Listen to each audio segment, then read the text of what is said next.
இறையேசுவில் பிரியமான சகோதர சகோதரிகளே, நமது ஆண்டவர் இயேசு கிறிஸ்துவுடைய திருப்பெயரால் உங்களுக்கும் உங்கள் குடும்பத்தில் இருக்கிற அனைவருக்கும் அன்பும் சமாதானமும் மகிழ்ச்சியும் உண்டாவதாக. அன்பு மிக்கவர்களே, மார்ச் மாதம் 11ஆம் தேதி தாயாம் திரு அவை புனித யூலோஜியூஸ் என்கிறவருடைய நினைவு நாளைத்தான் கொண்டாடுகிறது. இந்த புனித யூலோஜியூஸ் என்பவர் பிறந்தது ஸ்பெயின் தேசத்தில். அவர் ஒரு ஆயர், பிறகு மறைசாட்சியாக இவர் மரித்தார் என்று இவருடைய வாழ்க்கை வரலாற்றில் நம்ம வாசிக்கிறோம். பணக்கார குடும்பத்தில் பிறக்கிறார். இருந்தாலும் தன்னுடைய வாழ்க்கையில இயேசுவை மிக நெருக்கமாக பின்பற்ற விரும்பி அவர் துறவு பூண்டு துறவு வாழ்க்கையில ஏழை எளியவர்களுக்கான ஒரு பணி, இறை வார்த்தையை அறிவிக்கிற ஒரு பணி மற்றும் மூர் இனத்து மக்களால் அடிமையாக பிடித்து செல்லப்பட்ட கிறிஸ்தவர்களை மீட்டெடுக்கிற ஒரு பணி என்று தன்னுடைய வாழ்நாள் முழுவதுமே ஏழை எளியவர்களுக்கான ஒரு பணியை செய்தவர் தான் இந்த புனித யூலோஜிஸ் என்பவர்.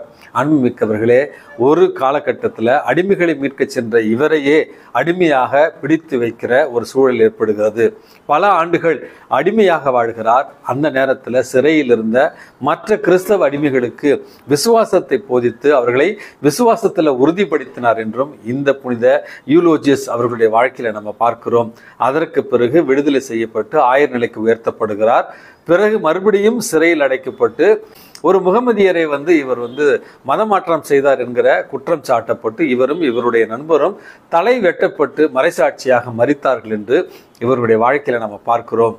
அன்புமிக்கவர்களே, இந்த புனித யூலோஜிஸ் அவர்களுடைய பரிந்துரையால் நாமும் விசுவாசத்தில் நிலைத்திருக்க வேண்டிய ஒரு வரத்திற்காக இன்றைக்கு மன்றாடி செபிப்போம்.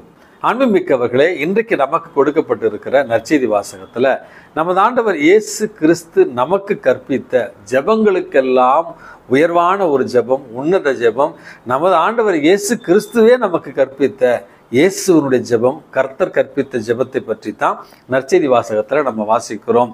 அன்புமிக்கவர்களே, ஜெபம் என்று சொன்ன உடனேயே நமது ஆண்டவர் இயேசு கிறிஸ்து மிக தெளிவான ஒரு எச்சரிக்கையை கொடுக்கிறார். அதாவது, புறவினத்து மக்களைப் போல நம்பிக்கையற்றவர்களாக வெறும் வாய் பிதற்றல்களை மட்டுமே நம்பிய ஒரு ஜெபத்தை நீங்கள் ஏறெடுக்காதீர்கள். அவைகள் வெற்று ஜெபங்கள். அவற்றில் உண்மையான நம்பிக்கை கிடையாது. அவற்றில் எந்த அர்த்தமும் கிடையாது. ஆகவே பிதற்றல்களை ஜெபமாக மாற்ற முயற்சி செய்யாதீர்கள். பிதற்றல்களை ஜெபம் என்று நம்பாதீர்கள் என்கிற ஒரு எச்சரிக்கை தொடக்கத்திலே சொல்லுகிறார். அப்படி என்றால் எப்படி ஜெபிக்க வேண்டும் அப்படி என்கிற கேள்விக்கு அவரே பதில் சொல்லுகிறார். அதாவது, விண்ணுலகில் இருக்கிற எங்கள் தந்தையே, உமது பெயர் தூயதென போற்ற பெறுக, உமது அரசு வருக, உமது திருவுளம் விண்ணுலகில் நிறைவேறுவது போல மண்ணுலகிலும் நிறைவேறுக. அப்படி என்று முதல் பகுதியில நம்முடைய ஆராதனையும் நம்முடைய போற்றுதலும் ஒவ்வொரு கடவுளுக்கு இருக்க வேண்டும். அவருடைய திருவுளம் தான் இந்த மண்ணுலகில நிகழ வேண்டும். அப்படி என்று அவரது அரசு இந்த மண்ணுலகில நிறுவப்பட வேண்டும்.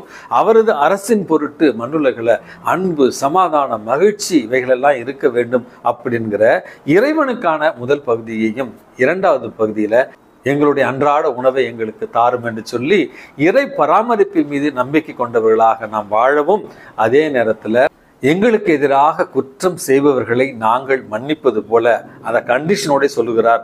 அதாவது, நாங்கள் மன்னித்தால் தான் இறை மன்னிப்பு எங்களுக்கு கிடைக்கும் என்பதை விளக்கும் விதமாக நாங்கள் மன்னிப்பது போல எங்கள் பாவங்களையும் மன்னித்தருளும் அப்படி என்று சொல்லி தீமையில் நாங்கள் விழுந்து விடாதபடி எங்களை காத்தருளும் என்கிற இந்த இயேசு கற்பித்த ஜெபம் என்பது நம்முடைய ஜெபங்களுக்கெல்லாம் உயர்ந்த உன்னத ஒரு ஜெபமாக இருக்கிறது. அன்புமிக்கவர்களே, ஆபிரகாம் லிங்கன் அவர்களுடைய வாழ்க்கையில நம்ம ஒரு நிகழ்ச்சியை பார்க்கிறோம். அதாவது, அவருடைய அந்த ஆலோசகர்கள் கூட்டத்துல எப்பொழுதுமே இந்த கர்த்தர் கற்பித்த ஜெபத்தை ஜெபித்து தொடங்குவது வழக்கமா. ஒரு நாள் ஆபிரகாம் லிங்கன் பிறர் குற்றங்களை நாங்கள் மன்னிப்பது போல என்ற அந்த வார்த்தை வருகிற நேரத்தில் அமைதியாகி, கொஞ்சம் நிறுத்துங்க, எனது நண்பரோடு இன்னும் நான் சமாதானம் செய்யாமல் இருக்கிறேன், அவரை மன்னியாமல் இருக்கிறேன் என்று அவரிடத்தில் சென்று என்னை மன்னித்து கொடுங்கள் என்று அவரிடத்துல மன்னிப்பை கொடுத்து அவரிடத்துல மன்னிப்பை பெற்று பிறகு அந்த ஜெபத்தை சொன்னாராம். இப்படி பார்த்தோம் என்றால் நம்ம கர்த்தர் கற்பித்த ஜெபத்தை தினமும் ஜெபிக்கவே முடியாது. காரணம், பலரோடு வன்மத்திலும், பலரோடு கோபத்திலும், பலரோடு மன்னியாத ஒரு மனநிலையிலும் நம்ம இந்த ஜெபத்தை ஜெபித்து கொண்டிருக்கிறோம். புனித அவிலா தெரசாமா வாழ்க்கையில கூட இந்த கர்த்தர் கற்பித்த ஜெபத்தை அவர் ஜெபித்து கொண்டிருந்த நேரத்தில் தான் ஆன்மீக அனுபவத்தை அவர் பெற்றார் என்றும், இறைவனோடு தான் ஒன்றித்திருப்பதை உணர்ந்தார் என்றும் அவருடைய வாழ்க்கையில நம்ம ஆன்மீக அனுபவங்களிலிருந்து நம்ம கற்றுக்கொள்கிறோம். அன்புமிக்க இன்றைய மன்னா உறவுகளே, இனிவரும் காலங்களில் இந்த இயேசு கற்பித்த ஜெபத்தை நாம் ஜெபிக்கிற பொழுது அதனுடைய பொருள் உணர்ந்து உண்மையான இறை வேண்டலாக அதை ஏறெடுக்க இறைவனிடத்துல இன்றைக்கு மன்றாடி ஜெபிப்போம். நம்முடைய ஜெபங்கள் வெறும் வெற்று வார்த்தைகளா அல்லது உள்ளார்ந்த இதயத்திலிருந்து வருகிற நம்முடைய உணர்ச்சிகளின் உணர்வு குவியல்களா என்கிற சிந்தையோடு, உள்ளார்ந்த உணர்வோடு இறைவனிடத்துல ஜெபிக்க கற்றுக்கொள்வோம். எல்லாம் வல்ல இறைவன், தந்தை, மகன், தூய ஆவி உங்களையும் உங்கள் குடும்பத்தில் இருக்கிற அனைவரையும் நிறைவாக ஆசிர்வதித்து பாதுகாத்து வழி நடத்துவாராக. ஆமேன்.